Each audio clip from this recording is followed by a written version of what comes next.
फल दक्षिणान समर्पयामि। फिर जो भी अपने पास फल है उस पर थोड़ा जल चढ़ा दे, जल से पवित्र करके उस पर कुछ दक्षिणा लेकर के अपने अपने दोने में चढ़ा दे। पुंगी फल दक्षिणान समर्पयामि। ओम हिरण्य गर्भ गर्भस्थम हेम बीजो पंखे बंद कर दीजिए।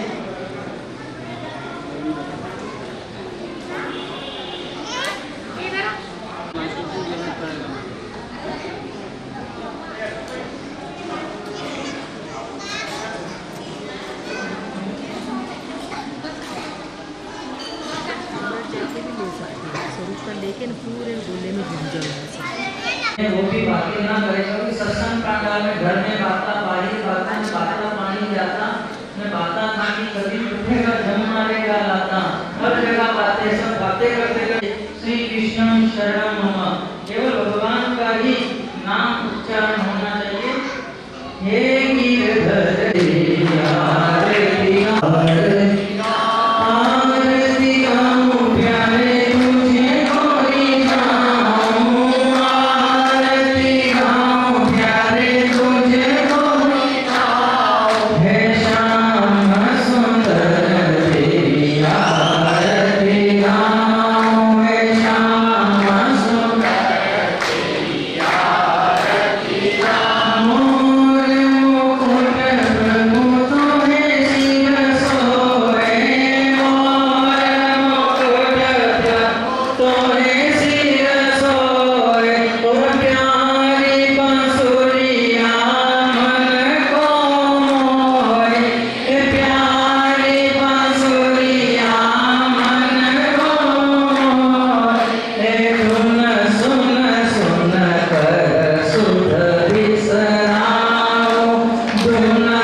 अनेक जन्माधिक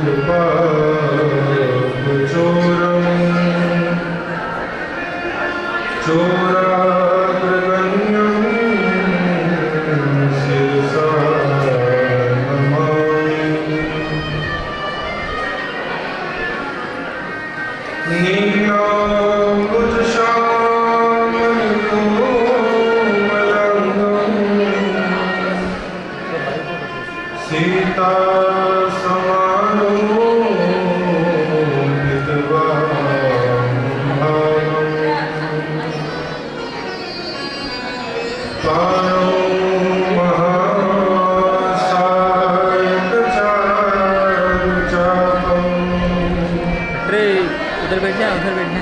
नमामि रामं रघुवंशनाथं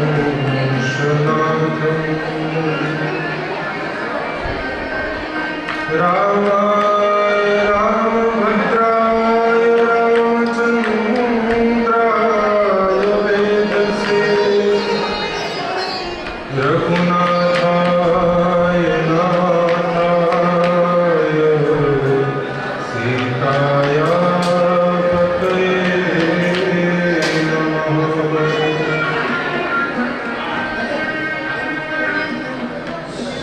नागेन्द्रहाराय त्रिलोचनाय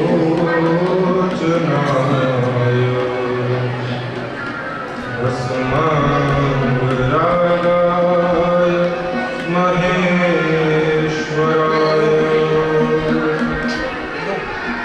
नित्याय शुद्धाय दिगम्बराय तस्मै नकाराय नमः शिवाय। जयन्ती मङ्गलाकाली भद्रकाली कपालिनी दुर्गा क्षमा शिवा धात्री स्वाहा स्वधा नमोस्तुते। विघ्नेश्वराय वरदाय सुरप्रियाय लम्बोदराय सकलाय जगद्धिताय नादाननाय श्रुतियज्ञविभूषिताय गौरीसुताय गणनाथ नमो नमस्ते। मनोजवं मारुततुल्यवेगं जितेन्द्रियं बुद्धिमतां वरिष्ठं वातात्मजं वानरयूथमुख्यं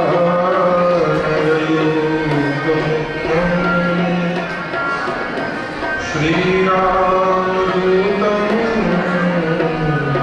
शरणं प्रपद्ये।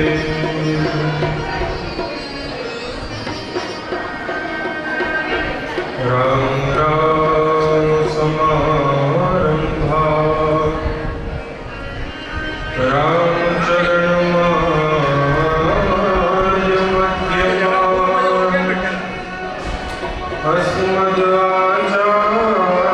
अस्मदाचार्यपर्यन्ता वन्दे गुरुं परम्परा। अपार संसार समुद्र मध्ये समाहितो मे शरणं किमस्ति। गुरु कृपालो कृपया नदेत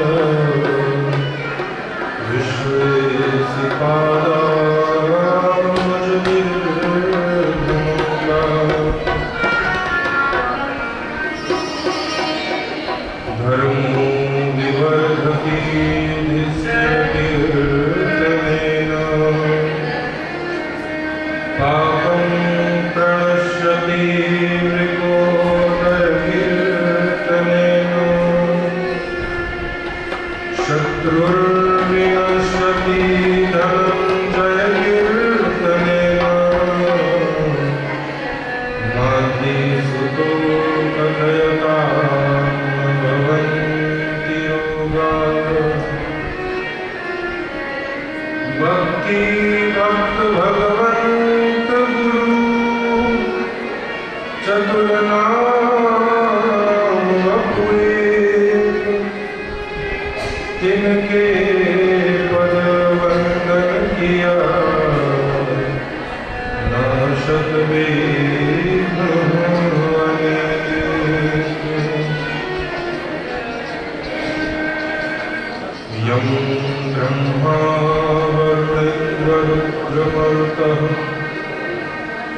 स्तुवन्ते दिव्ये स्तवये वेदे साङ्गपदक्रमोपनिषदे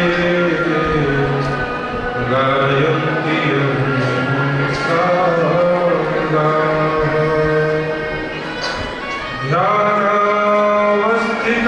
ध्यानावस्थिततनगतेन मनसा पश्यन्ति यं योगिनो यस्यान्तं न विदुः देवाय तस्मै नमः। रामचरण की शरण में पूगी मेरी आस, द्वंद्व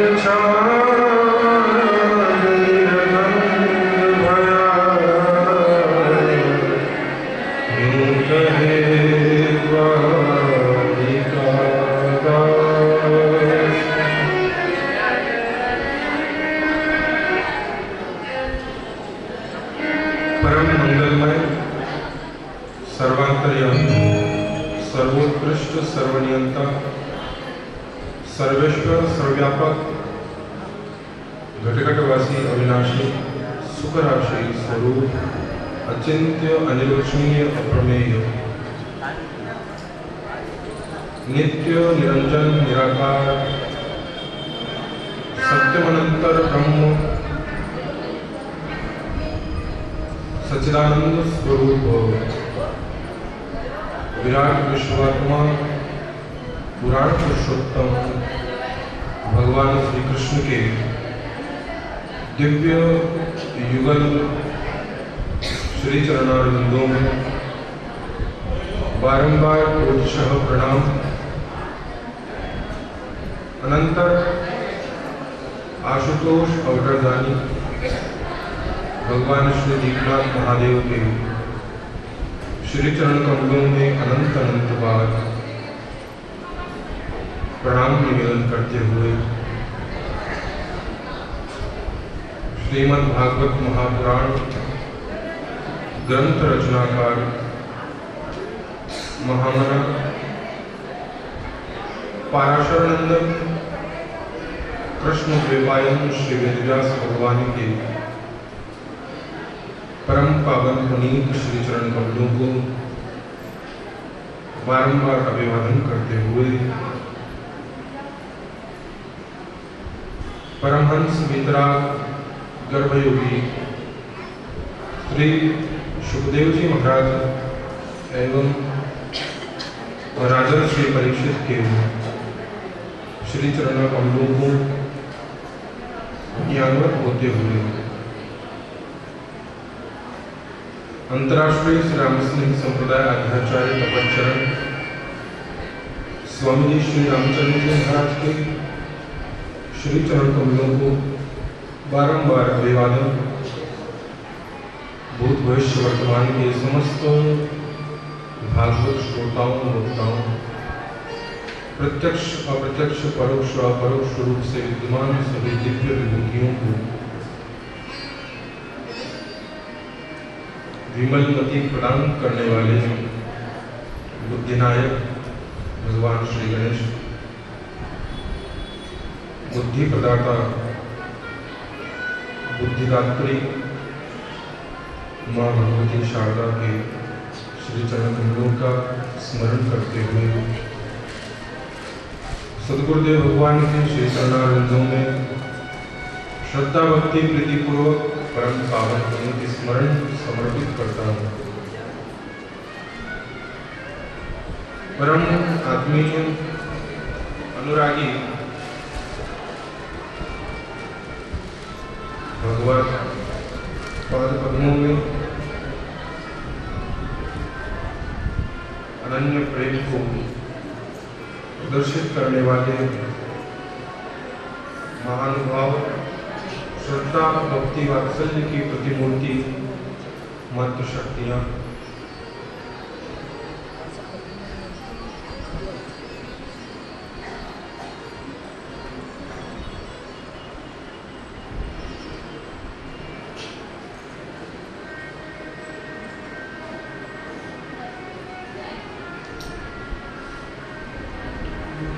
कल के कथानक के अंतर्गत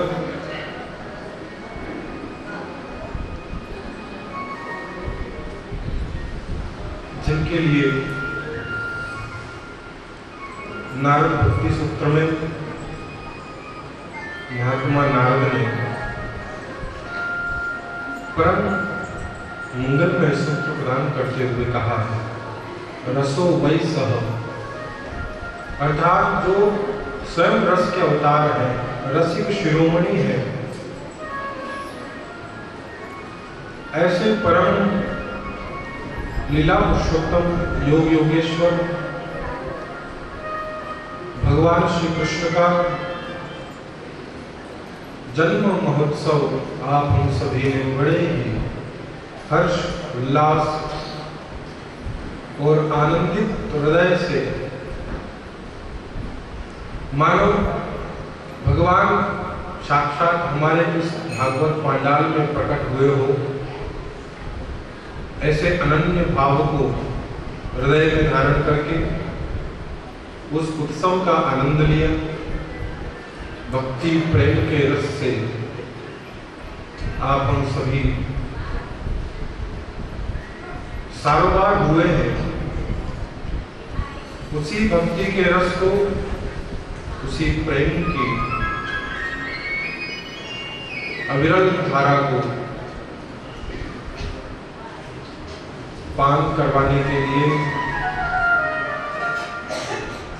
भगवान श्री कृष्ण ने वसुदेव की 8वीं संतान के रूप में जन्म लेकर मथुरा से गोकुल की ओर प्रस्थान किया है। आइए आप हम सभी कथा में प्रवेश करें।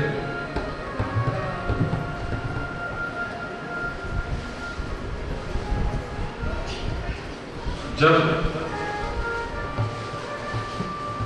महाराज वसुदेव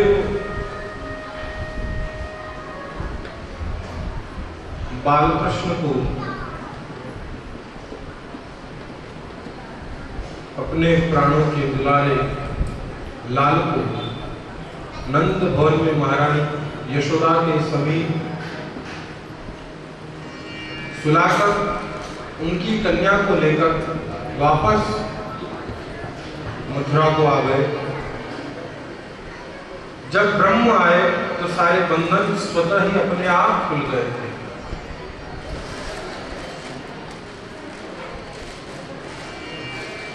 जहां ईश्वर परमात्मा,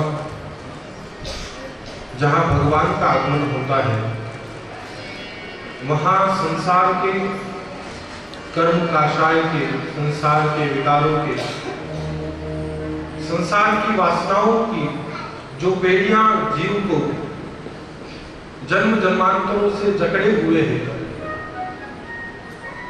प्रभु कृपा भगवत अनुग्रह प्राप्त करके उसके सारे बंधन स्वतः ही छूट जाते हैं, वह बंधन से मुक्त हो जाता है।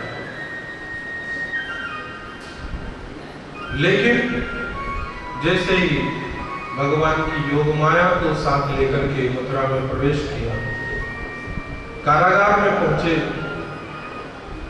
तो भगवान के आने से जो जेल के दरवाजे खुल गए थे, ताले टूट गए थे, पहरेदार सो गए थे, सब माया के आते ही पुनः सचेत हो, दरवाजे बंद हो गए, ताले पुनः जड़ दिए गए। बेड़ियां जो छूट चुकी थी, मुक्त हो चुके थे, वापस वो बेड़ियों में जकड़ लिए गए, बंधन वापस पूर्ववत हो गए। और ब्रह्म आए थे तो गोपनीयता बराबर विद्यमान थी। जिसको भी परमात्मा मिले, मैंने कई बार निवेदन किया है कि भगवत साक्षात्कार को प्राप्त करने के पश्चात उस भक्त की जो स्थिति होती है, तो प्रभु के दर्शनों के उपरांत भगवान की उस रूप माधुरी को देखने के पश्चात मृदु मुस्कान निहार के धीर धरल है कौन, नारायण के तन तजे के गौरा के मोर। तीन स्थितियां भक्ति की बताई है। जिसको भी भगवान मिले, जिसको भी परमात्मा मिले हैं, या तो दर्शन करके उसने यह संसार त्याग दिया, अपना शरीर ही छोड़ दिया, नारायण के तन तजे, प्रभु वियोग, भगवान से दूरी, भगवान के दर्शनों से वंचित रहना, यह भक्त सहन नहीं कर पाता है। जैसा नारद जी के साथ हुआ, एक क्षण के लिए जो झलक भगवान ने हृदय के अंतःकरण में दर्शन देकर के उन्हें प्रकाश किया, और जैसे दूसरे ही क्षण ओझल हो गई वह मृदु मुस्कान, वह मधुर मूर्ति, तो नारद जी छटपटाने लगे, मानो किसी ने प्राण शरीर से खींच लिए हो। और स्थिति वही हुई कि कुछ समय पश्चात ही कालांतर में प्राण त्याग कर दिया। तो नारायण के तन तजे, नारायण दास जी महाराज कहते हैं कि या तो वो अपना शरीर ही छोड़ देता है, या फिर के गौरा, या तो वो पगला जाए, बावरा हो जाएगा, कृष्ण चैतन्य महाप्रभु की तरह गौरांग। स्वयं कृष्ण ने अपने नाम का, स्वयं कृष्ण ने अपने प्रेम का अमृत पीने के लिए गौरांग के रूप में आकर के अवतार लिया कलयुग के अंदर, जिसका नाम लेकर के नाम ले तो भव सिंधु सुखाई, सुमिर सुमिर न उतरहि पारा, जिसके नाम से न जाने कितने असंख्य अनंत जीव भवसागर से पार हो गए, जिसके नाम का प्रेमामृत पीकर के गोपियां मतवाली होकर के, बावली होकर के घूमती रही, वही कृष्ण एक समय विचार करता है, वही परमात्मा मन में सोचते हैं कि भला मैं भी एक बार अपने इस प्रेम के अमृत का पान करके जरा देखूं कि मेरे नाम में ऐसा क्या रखा है जो भक्त इतने पागल, इतने मतवाले होकर के अपना सब कुछ सर्वस्व त्याग करके मेरे ही पीछे लग जाते हैं, अनन्य भाव से मेरे प्रति समर्पित हो जाते हैं, ऐसा क्या है? वही कृष्ण द्वारानु महाप्रभु के रूप में अवतरित होकर के नाम अमृत का पान करके इतने बावले होकर के पगलाए से पागलों की भांति संसार भर के अंदर लोगों को वह प्रेम अमृत प्रदान करके असंख्य अनंत जीवों का उद्धार किया। तो नारायण के तन तजे के बौरा, या तो पगला जाएगा, या फिर के मौन, या फिर वो पाने के बाद में बिल्कुल मौन हो जाएगा, चुप हो जाएगा, महात्मा जड़ भरत की तरह, कि भगवत तत्व की प्राप्ति करने के उपरांत तो उन्होंने संसार से मौन ले लिया कि बोलना ही नहीं, बोले कि बस मरे।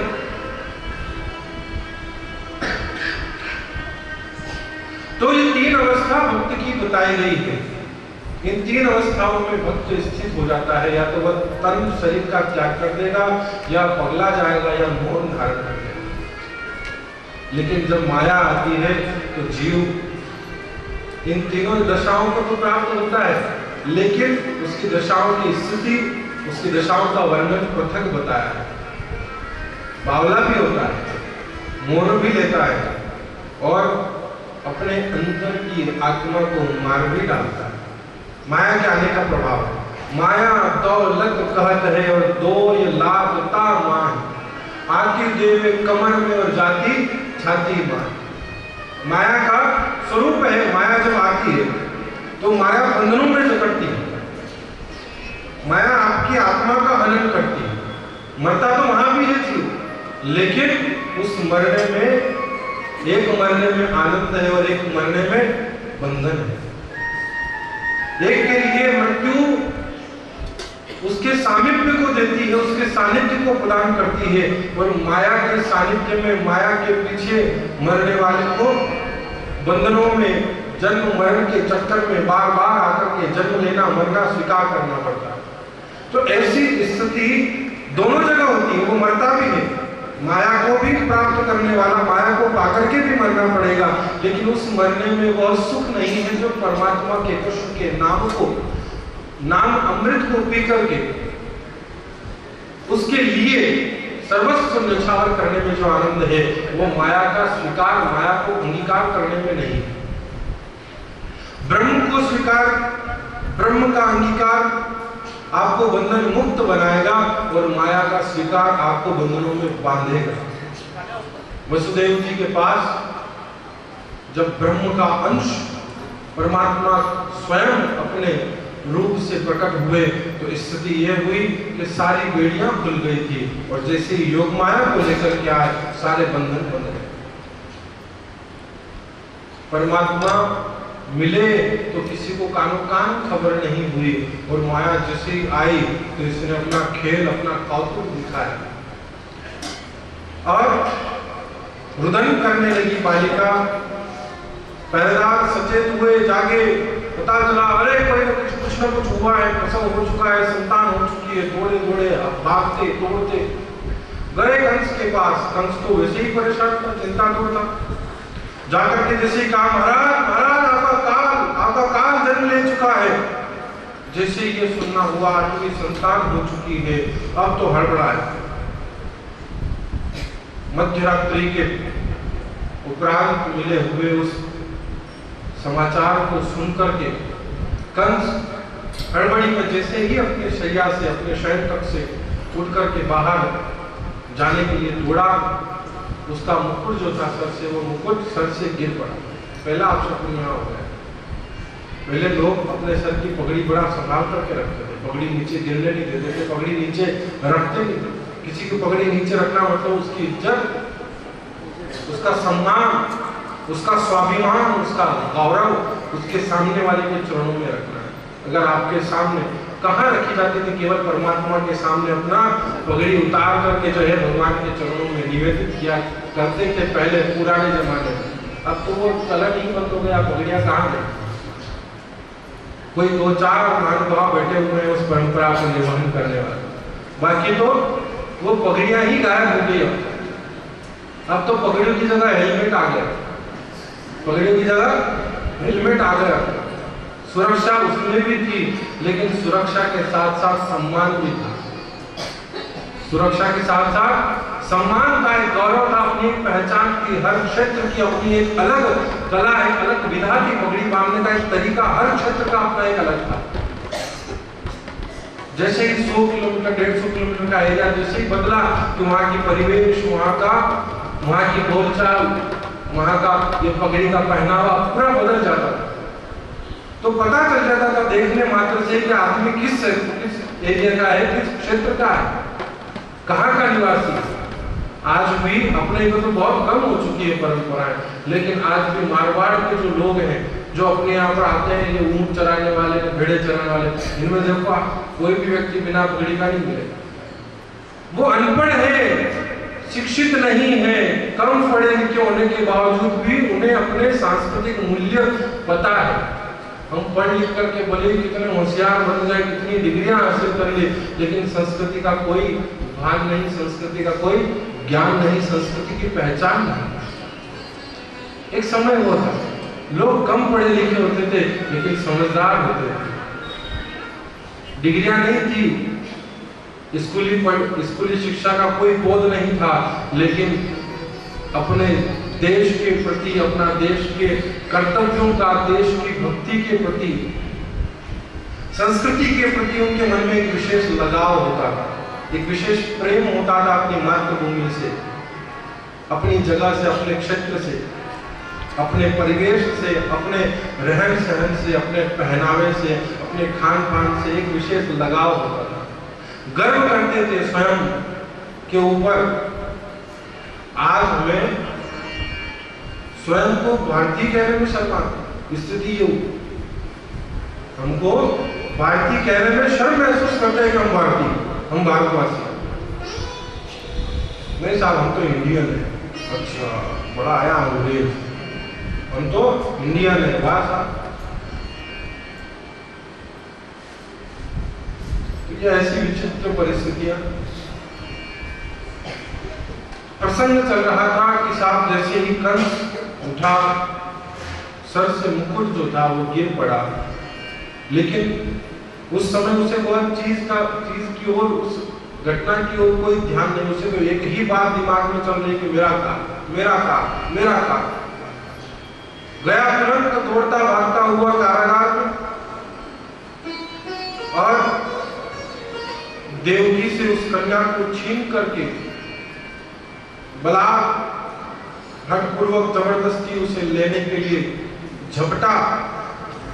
देवकी ने कहा, भैया आकाशवाणी तो हुई थी 8वीं संतान की, लेकिन यहाँ तो 8वीं संतान के रूप में लड़का नहीं लड़की हुई है, इसका क्या दोष? और कन्या की हत्या करना तो सबसे बड़ा महापाप बताया गया है। आप यह पाप अपने सर पर ना लें। बहुत समझाने की, अनुनय विनय करने की, प्रार्थना करने के बावजूद भी कंस नहीं माना और कहने लगा, नहीं कोई कलंकिनी मेरे काल को जन्म देने वाली, भला मैं अपने काल को कैसे जीवित रहने दूं? ला ला ला दे मुझे। छीन करके उस कन्या को ले जा करके उसी पत्थर पर पटकना चाहता है जहां पूर्व में 6 संतान मार चुका है। जैसे ही उसे पैर पकड़ करके पछाड़ने के लिए जैसे ही पत्थर पर मारने गया, कन्या उसके हाथों से छूट करके फिसल करके आकाश में चली गई और आकाश मार्ग में जाकर अष्टभुजा धारिणी के रूप में प्रकट हो गई। बोलिए जगदम्बे माता की। माँ योग माया अष्टभुजा धारिणी के रूप में प्रकट होकर के कंस से कहती है, अरे कंस तू मुझे क्या मारेगा? तुझे मारने वाला तो पृथ्वी पर कहीं और अन्यत्र पूर्व में ही जन्म ले चुका है। अब तो ये घबराए, तेरा काल पहले ही जन्म ले चुका है। अब तो इसे अपनी भूल का, अपनी गलती का एहसास हुआ और कहने लगा, अरे वसुदेव जी, मैंने आपको व्यर्थ में इतने सारे कष्ट दिए, देवता भी झूठ बोलते हैं, ये आज मुझे पता चला। ये आज मुझे इस बात का बोध हुआ कि आकाशवाणी भी झूठी हुई। मैंने व्यर्थ में आपकी 6 संतानों को मार डाला। क्षमा प्रार्थना करते हुए ने मुक्त किया और घर भिजवाया वापस कि आप अपने घर जाओ, आप अपने महलों में जाकर के निवास करो। चले गए, दोनों को मुक्त कर दिया गया। इधर गोकुल में हो रहे नंद महोत्सव के इस उत्सव के विश्राम के साथ ही बाबा नंद ने विचार किया कि महाराज कंस को कर देने के लिए जाना है। कंस ऐसा अत्याचारी था कि किसी के घर में कोई संतान हो तो उसका भी टैक्स कंस के राजकोष में जमा करवाना अनिवार्य था। तो यहाँ बाबा नंद अपने साथ कुछ गोपाल वालों को, वरिष्ठ जनों को साथ लेकर गोकुल से मथुरा के लिए गए। और इधर कंस को जब यह बात पता चल गई कि साहब मेरा काल कहीं अन्यत्र जन्म ले चुका है, तो इसने एक आपातकालीन मीटिंग की योजना कर, आपातकालीन मीटिंग बुलाई, मंत्रणा करने के लिए अपने पूरे मंत्रिमंडल को इकट्ठा किया और आपस में चर्चा करी कि मेरा काल जन्म ले चुका है, उसका पता कैसे लगाया जाए और उसकी खोज कैसे की जाए, कैसे पता किया जाए कि कौन मेरा काल है। सबने अपनी अपनी राय दी।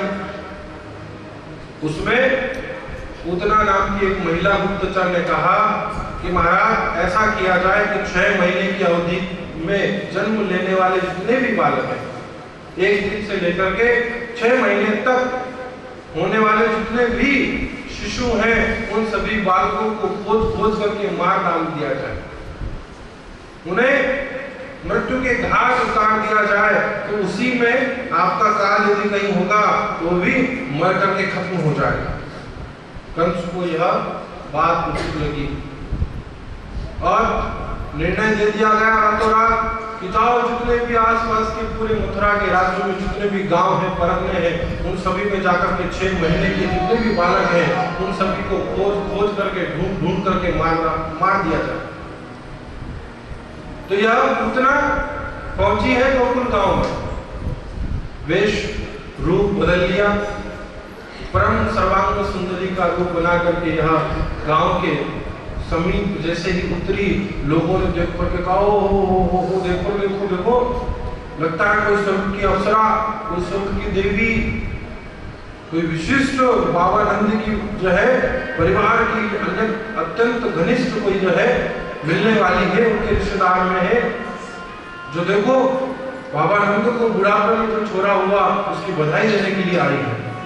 सब गांव वाले बड़े देख करके आश्चर्यचकित हुए, बड़े प्रसन्न हुए, बड़ी आवभगत के साथ इसको जो है बाबा नंद के महलों तक पहुंचाया गया। और इधर यशोदा महारानी और माँ रोहिणी दोनों ही आए गए अतिथि अभ्यागतों की सेवा में लगी हुई थी। इसका रूप देख करके सभी बड़ी प्रसन्नचित्त हुई, सभी बड़ी आकर्षित हुई और मन में विचार किया कि होना हो या कोई अप्सरा है, स्वर्ग की देवी है, कोई देवांगना है, जो देखो हमारे यहाँ पर भगवान की कृपा से हमारे यहाँ ऐसी संतान का जन्म हुआ कि जिसकी बधाई देने के लिए देवता और देवियां तक आ रही है। बड़े प्रसन्न भाव से महारानी यशोदा जो है लाला को लेकर के और इसे मिलाने के लिए पहुंच गई। भगवान श्री कृष्ण ने जैसे ही इसकी ओर देखा तो अपनी आंखें बंद कर ली। ठाकुर जी ने अपनी आंखें बंद कर ली, मानो भगवान कहना चाहते हैं खैर कलमुनी बाहर से इतना अच्छा लिपापोती करके मेकअप करके पूरा रूप बदल करके आई है, लेकिन मन तो तेरा वो का वही काला ही है, मन में तो वही विश्व भरा हुआ है, जहर लिपटा हुआ है। तो ऐसे नुगरे इंसान का, ऐसे कपटी व्यक्ति का तो स्वप्न में भी दर्शन नहीं करना चाहिए। महापुरुष ने तो यहाँ तक कहा है कि जे कबहू सपना में दर्शन तो जागर कीजिए नाम। अगर कोई कपटी व्यक्ति, कोई नुगरा व्यक्ति, कोई छली व्यक्ति स्वप्न में भी आकर के दिख जाए तो उसी से मुड़ करके स्नान करना चाहिए, ऐसा महात्मा ने कहा है। तो भगवान ने अपने नेत्र बंद कर लिए कि तू कपट भाव लेकर के मेरे सामने आई है, अपना रूप छिपा करके सामने आई है, और साहब मुझे तो मोह कपट छल चित्रण भावा, ये छल, ये बल, ये चित्रता, ये कपट तो मुझे रत्ती भर भी नहीं सुभाता है। तो तेरा तो मुंह देखने का भी धर्म नहीं। भगवान ने आंखें बंद कर ली और माँ यशोदा महारानी ने बड़े आवभगत के साथ, सत्कार के साथ इसे जो है आसन दिया। लाला को देख रही है, मन में तो वही चल रहा है कि कैसे करके एकांत मिले और मैं विश्व लिप्त किए हुए स्तनों का जो है पान करवा करके इसे मौत के घाट उतार दूं। मन में वही अपने षड्यंत्र को जो है रूप रेखा देने के लिए, अपने षड्यंत्र को अंजाम देने के बारे में सोच रही है, अपनी योजना को सिद्ध करने के बारे में सोच रही है। इतनी ही देर में यशोदा महारानी को कुछ काम याद आ गया। कहने लगी, अरे दीदी तुम आई हो तो मुझे थोड़ा सा काम है, घर में कोई मेहमान आए हैं, उनको देखना है, उनको संभालना है, तुम जरा थोड़ा सा कष्ट करोगी। ये तो तैयार बैठी। इसने कहा, हो बोलो बहन क्या बात है कि तुम जरा जो है लाला का ध्यान रखना, लाला सो रहा है, यह उठ ना जाए, यह जग ना जाए, यह जग जाए तो तुम इसके जगने की सूचना मुझे तुरंत कर देना। लाला अभी सो रहा है तो उसका ध्यान रखना। और महारानी यशोदा तो कह करके चली गई। और इसने देखा कि बहुत अच्छा मौका है, कोई है नहीं आसपास, उठाया और श्याम सुंदर को उठा करके एक और एकांत में ले गई, घर के पृष्ठ भाग में, पीछे की दरवाजे से बाहर निकल करके, और अपने विष लेपन किए हुए स्तनों का दुग्धपान करवाने लगी। तो भगवान ने देखा कि चलो ठीक है, माँ का वात्सल्य देने के लिए, माँ की भावना को रख करके अगर ये आई है तो भले ही इसने जहर क्यों नहीं लेपन कर रखा हो, मैं इसका दुग्धपान फिर भी करूँ। भगवान ने स्तनपान करने की लीला के माध्यम से देखते ही देखते उसके प्राणों का पान करना प्रारंभ कर दिया। अब यह छटपटाने लगी, चिल्लाने लगी, बिलखने लगी, कहती है छोड़ो छोड़ो छोड़ो। भगवान ने कहा कि एक बार जिसको पकड़ा उसको तो फिर छोड़ने का काम ही नहीं, या तो मैं पकड़ू नहीं और पकड़ू तो फिर छोड़ू नहीं। जिसको अपना लिया एक बार, उसमें चाहे लाख बुराइयां हो, लाख दुर्गुण क्यों ना हो, लाख खामियां क्यों ना हो, लेकिन जिसको एक बार मैंने अपने प्राणपण से, अपने मन से अपना लिया, उसके बाद चाहे जो भी हो जाए, दुनिया उसके खिलाफ हो जाए, लेकिन मैं उसका त्याग नहीं करता हूँ। अब तुम जब मेरी माँ बनकर के मेरे पास आई हो तो भला मैं अपनी माँ को कैसे त्याग कर सकता हूँ, मैं अपनी माँ को कैसे छोड़ सकता हूँ। भगवान ने मानो स्तनपान के साथ साथ इसके प्राणों का पान किया। अब उसने अपना वास्तविक स्वरूप प्रकट किया और 6 योजन का लंबा चौड़ा शरीर, बड़ा भारी भरकम विशालकाय देव, जैसे ही अपनी वास्तविक रूप में प्रकट हुई, भगवान श्री गोविंद ने इसके प्राणों को पी करके इसका प्राणांत कर दिया। उतना मारी गई, देवताओं ने जरूरी बातें बनाकर देवता कर दिए। बोले कृष्ण कन्हैया लाल की।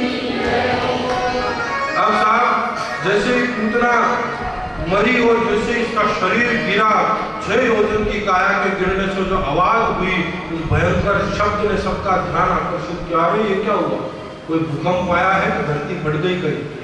अरे दौड़ो रे दौड़ो। महारानी यशोदा के मन में विचार आया कि लाला कहाँ है। घर में जाकर के देखा तो पलने से तो गायब। ओ हो छोरा कहाँ गया, लाला कहाँ गया? इधर उधर ढूंढा, सब तरफ घर के पृष्ठ भाग में जाकर के देखा तो वही लंबा चौड़ा पुतना का शरीर और इसकी छाती के ऊपर श्याम सुंदर खेल रहे हैं। झट जाकर के जो है कन्या को उठाया और इधर बाबा नंद भी कर देकर के एक सदा करके वापस लौट रहे थे तो रास्ते में पड़ी हुई इसकी विशालकाय देह को देख करके बड़े घबराए, बड़े आश्चर्यचकित हुए कि ये क्या बला है, ये राक्षसी यहाँ कैसे आ गई और कन्हैया इसकी छाती पर कैसे पहुंच गया? अब तो यशोदा को खूब फटकारा।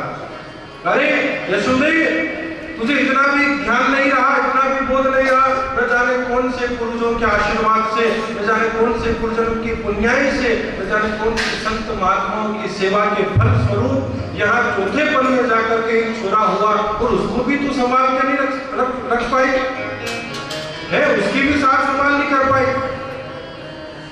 अब तो साहब यशोदा महारानी बड़ी घबराई, क्या जवाब? कहा कि मैंने तो समझा था ये कोई देवांगना है, सुंदर इतना बढ़िया रूप बना करके आई थी, हम तो सब इसके रूप को देख करके ऐसे मन में आकर्षित हुए इसके प्रति और इसको लाला को सौंप दिया, घर का काम करने में लग गई मैं और रोहिणी दोनों दीदी। अरे जरा ध्यान रखना चाहिए, ऐसे हर किसी अनजान को अपना लाला अपना बच्चा सौंप दिया करते हैं क्या? तुम्हें जरा अपनी माँ के कर्तव्य का पूर्ण रूप में निर्वहन करना सीखना पड़ेगा, अपनी माँ की जिम्मेदारियों को निभाना तुम्हें सीखना पड़ेगा। कैसे माँ का जो है कर्तव्य है, अपनी माँ का एक पुत्र के प्रति कैसा वात्सल्य होता है, ममता कैसी होती है, इस बात का तुम्हें ज्ञान नहीं, तुम्हें ध्यान नहीं। अब तो साहब महारानी यशोदा बड़ी चिंतित हुई, लेकिन फिर बाबा नंद ने समझाया कि चलो ठीक है, कोई बात नहीं, हुआ जो हुआ, लेकिन आगे से ध्यान रखना, आगे से ध्यान रखना। अब वो जो 6 योजन का लंबा चौड़ा विशालकाय शरीर पूतना का, उसकी मृत देह को देखकर सभी लोगों ने विचार किया कि अब इसका अंतिम संस्कार कैसे करें, इतनी बड़ी चिता कैसे बनाई जाए। तो किसी एक वृद्ध ने कहा कि इसके अंतिम संस्कार के लिए इसके शरीर को खंड में, टुकड़ों में, भागों में बांट करके उसका अंतिम संस्कार किया जाए। कुल्हाड़ों से काट करके पूतना के शरीर को खंड करके जो है भागों में विभाजित करके उसका अंतिम संस्कार किया गया। प्रभाव यह हुआ कि अंतिम समय में भगवान का सानिध्य, भगवान का स्पर्श मिला तो जीवन भर के जितने भी कलमश थे, विकार थे, वो सब नष्ट हो गए और मरने के उपरांत इसके पूरे शरीर से केसर, कस्तूरी, अगर जैसी जो सुगंधित द्रव्य है, उन सुगंधित द्रव्यों की खुशबू पूरे वातावरण में, पूरे गोकुल के चारों ओर फैल गई।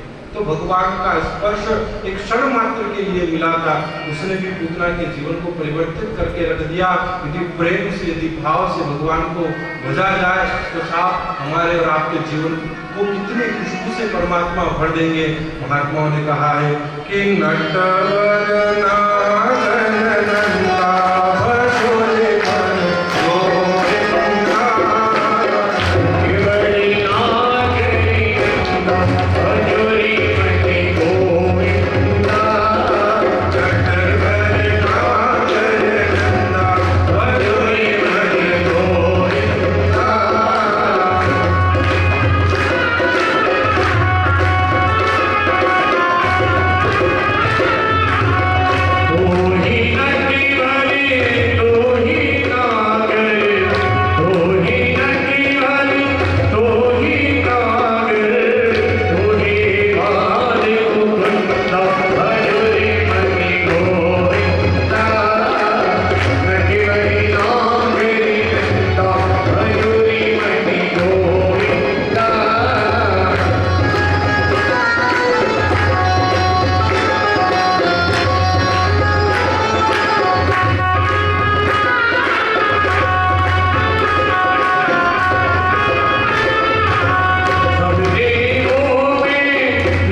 जिस प्रकार से अग्नि में आप किसी भी वस्तु को रख दें, किसी भी वस्तु को उसमें समर्पित कर, अग्नि का कार्य उसे जला दें। चाहे वो वस्तु कुछ भी हो, आप चाहे हविष्यान्न उसमें आप आहूत करें, आहुति देकर के जो है उसमें समिधा इत्यादि का जो हवन की सामग्री है, हविष्यान्न उसका आप भोग लगाएं, अथवा कचरा, कूड़ा, अवांछित वस्तुएं भी अग्नि में डाल दें। लेकिन अग्नि को समर्पित करने के पश्चात अग्नि कभी अपवित्र नहीं होती। अग्नि का स्वभाव है, अग्नि सदा सर्वदा के लिए पवित्र मानी गई है। उसी प्रकार से परमात्मा परम पावन है, परम पवित्र है। जो समस्त प्रकार के विकारों को अगर उनके चरणों में समर्पित कर दिया जाए तो वह विकार भी वहां जाकर के भस्म हो जाते हैं और वो वस्तु परम पावन पवित्र हो जाती है। सोने में मिलाई हुई खोट को दूर करने के लिए उसे अग्नि में ही तपाया जाता है। अग्नि में तपने के पश्चात ये सोना जो है गल करके अपने वास्तविक कंचन रूप को प्राप्त होता है। उसी प्रकार से जीवात्मा यदि पूर्ण रूपेण पवित्र भाव से अपवित्र होते हुए भी भगवान के चरणों में निवेदित हो जाए तो परमात्मा उसे अपना करके परम पावन बना देते हैं। पूतना, पूत कहते हैं पवित्रता, जिसके अंदर पवित्रता नहीं है, जो पूर्ण रूपेण म्लेश, क्लेश, विकारों से सनी हुई है, उस पूतना को भी भगवान ने पूत बना दिया, अर्थात पवित्र कर दिया। ऐसी भगवान की विलक्षण अनोखी महिमा रही है, जिन्होंने पहले ही लीला में, यह प्रथम लीला है परमात्मा की, उस प्रथम लीला में ही यह बता दिया कि मैं संसार को पवित्र करने के लिए आया हूं, मैं संसार को पावन करने के लिए आया हूं। और पूतना का वध करने के उपरांत माँ यशोदा ने लाला को अपनी गोद में लिया, अपने घर के दूसरे दरवाजे से, मुख्य द्वार से नहीं, पिछले दरवाजे से उन्हें प्रवेश करवाया। गौशाला के गो चरण रज में ले जाकर के लिटा करके, और माँ ने भगवान की नजर उतारी। नजर भी कैसे उतारी? कोई आपकी और हमारी तरह मिर्ची नहीं करे, हाँ इन्होंने के साथ मिर्ची करी, मिर्ची उतारी नहीं। गौ माता की पूंछ के बालों से जो है भगवान की नजर उतार करके गौ चरण रज में लिटा करके स्नान इत्यादि करने के बाद फिर नए वस्त्र धारण करवाया, नया श्रृंगार करवाया और फिर दूसरे दरवाजे से लेकर के घर में प्रवेश किया, ताकि अल्लाह भला जो भी हो सब पीछे के दरवाजे से यहीं रह जाए, अंदर घर के अंदर ना जाए। ऐसा भाव माँ यशोदा महारानी का रहा है। दुग्धपान इत्यादि करके भगवान को नींद लग गई, भगवान सो गए। देखती है कि भगवान को नींद में उबासी आई तो उबासी में देखा कि जैसे ही श्याम सुंदर का कन्हैया का मुंह खुला तो उस मुंह में, लाला के मुंह में क्या देखती है कि पूरा ब्रह्मांड, सूर्य आदि जो है 9 ग्रह नक्षत्र उसके मुंह में दिखाई दे रहे हैं, पृथ्वी दिखाई दे रही है। पृथ्वी में फिर आर्यावर्त में भी मथुरा नगरी में भी फिर गोकुल का वो गांव, गोकुल के गांव में फिर वह नंद भवन, और नंद भवन में बैठी हुई वह नंद महारानी यशोदा। स्वयं को जब लाला के मुंह में देखा तो बड़ी आंखें चूंधिया गई, चकरा गई, घबरा गई, कह रही ये छोरा है कि कोई भूत है, भूत है ये कोई भूत है, ऐसा तो नहीं कोई अल्लाह भला करा करके मेरे जन्म ले ली। घबरा गई माँ, पसीना हो गया।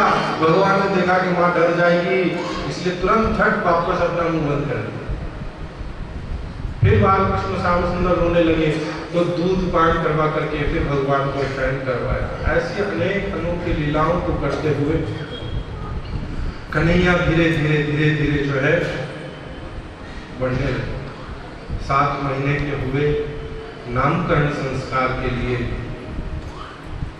उचित समय जान करके महाराज वसुदेव जी ने अपने कुल पुरोहित यादवों के गुरु महर्षि गर्गाचार्य को निवेदन किया, बुलाया, और जो बात थी वो वस्तु तस्तु वैसी की वैसी ही उनके सामने निवेदन करो। कहा है महात्मा ने कि गुरु सो कपट कदे नहीं की, सचिव वेद गुरु तीन जो और प्रिय बोले भय आस। यदि उनसे आपने कुछ छुपा करके, कुछ कपट करके पूर्ण रूपेण सत्य को यदि उजागर नहीं किया तो उसमें हमारी हानि है, उसमें हमारा नुकसान है, उसमें हम नुकसान में रहेंगे, घाटे में रहेंगे। तो गुरुदेव के सामने जाकर के वह सत्य जो था वो सत्य प्रकट कर दिया कि गुरुदेव आपको गोकुल प्रस्थान करना है और रोहिणी की संतान और साथ ही साथ यशोदा के लड़के का भी नामकरण संस्कार करना है। गर्गाचार्य जी ने कहा कि देखो वसुदेव जी, आपके कुल का तो मैं पुरोहित हूँ, तो आपके कुल पुरोहित होने के नाते आपकी संतान का नामकरण तो मैं कर सकता हूँ, लेकिन यशोदा के लड़के का नामकरण, बाबा नंद की संतान का नामकरण मैं कैसे कर सकता हूँ। वसुदेव जी ने कहा कि प्रभु आप तो सर्वज्ञ हैं, सब कुछ जानने वाले हैं, लेकिन फिर भी जो यशोदा का लड़का है वो भी मेरा ही लड़का है, वह देवकी की ही संतान है। सब घटना बता दी। इस प्रकार से भगवत आज्ञा से परमात्मा की ही प्रेरणा प्राप्त करके मैं अपने लड़के को यशोदा के यहाँ पर, यशोदा की लड़के को अपने यहाँ ले आया। सब घटना बता दी।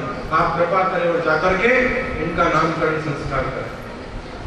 गर्गाचार्य जी ने की उचित जान करके संध्या के समय, ताकि किसी को कामोकाम खबर ना चले कि गर्गाचार्य जी गोकुल आए। कहीं कंस को ये बात पता चल गई तो भंडा फूट जाएगा, पता चल जाएगा कि गर्गाचार्य जी वहां कैसे पहुंच गए। यादवों के कुलगुरु का गोकुल में क्या काम। तो संध्या के समय आए, नंद भवन में आकर के आपने महाराज महात्मा नंद से स्वागत सत्कार सम्मान आतिथ्य स्वीकार किया। रात्रि के समय गर्गाचार्य जी ने वो बात जो थी, वो सत्य जो था, वो उन्हें बता दिया कि महाराज मैं जो है यहाँ पर रोहिणी के लड़के का नामकरण संस्कार करने आया हूँ। वसुदेव जी ने मुझे रोहिणी के लड़के का नामकरण संस्कार करने के लिए भेजा है।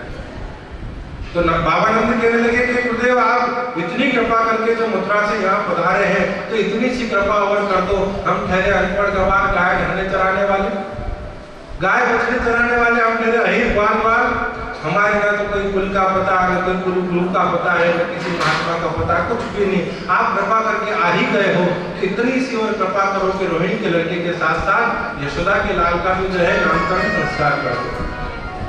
गर्गाचार्य जी ने कहा कि महाराज देखो मैं नामकरण संस्कार तो कर दूं, लेकिन किस पौधे से, मेरा तो आपसे कोई संबंध नहीं, कोई सनातन नहीं, मैं किस औहदे से आपके लड़के का नामकरण संस्कार करूं। बाबा नंद कहने लगे कि संत तो दयालु होते, कृपालु होते हैं, एक छोटी सी प्रार्थना आप यदि स्वीकार कर ले तो बड़ी कृपा होगी। गर्गाचार्य जी महाराज तो मन ही मन में कह ही रहे थे कि मैं आया उसी के लिए, मैं आया तो उसी के लिए हूँ। प्रातःकाल शुभ मुहूर्त के अंदर गौशाला में, गौ माता की सन्निधि के अंदर, गो चरण भूमि में, गो चरण रज में, दोनों बालकों को, रोहिणी के बालक को और यशोदा के बालक को, दोनों लाल को लिटा करके वहां पर गर्गाचार्य जी ने नामकरण संस्कार की विधि को पूरा किया है। नाम पहले रखा गया रोहिणी के लड़के का, क्योंकि बड़े ये है, कहा कि यह संकर्षण भी कहलाएंगे, कोई इन्हें दाऊद भी कहेंगे, कोई इन्हें बलराम भी कहेंगे, बल में राम के समान होंगे इसलिए बलराम कहलाएंगे। आयुध अस्त्र होगा इनका हल, इसलिए इन्हें लोग हलदर भी कहेंगे। तो ऐसे अनेक नाम से विख्यात होंगे। कृषकों के अधीन, कृषकों के अधिपति, कृषकों के देवता होंगे, किसानों के कुल पुरुष होंगे ये, इसलिए इन्हें हलदर कहा जाएगा। लेकिन संसार में बलराम के नाम से, दाऊ के नाम से विख्यात होंगे। और जब यशोदा के लाल के नामकरण के संस्कार की बारी आई तो आपने कहा कि साहब ये तो जैसे जैसे काम करता जाएगा वैसे वैसे इसके नाम होते जाएंगे, लोग अपने आप इसके नामकरण संस्कार करते जाएंगे, लेकिन फिर भी संसार में यह कृष्ण के नाम से विख्यात होगा। भाव दिए है कि कोई कहे गोविंद, कोई गोपाला, मैं तो कहूँ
से भी हमारे अनन्य भक्तों का आगमन हुआ है। यह रामद्वारा परिवार आप सभी का बहुत बहुत हार्दिक अभिनंदन स्वागत करता है। तो महर्षि गर्गाचार्य ने भगवान का नामकरण संस्कार सानंद संपन्न करवाया और तदनंतर एक दिन मां यशोदा ने दुग्धपान इत्यादि करवा करके कन्हैया को छकड़े के नीचे बैलगाड़ी के यहाँ, जहां पहले देखा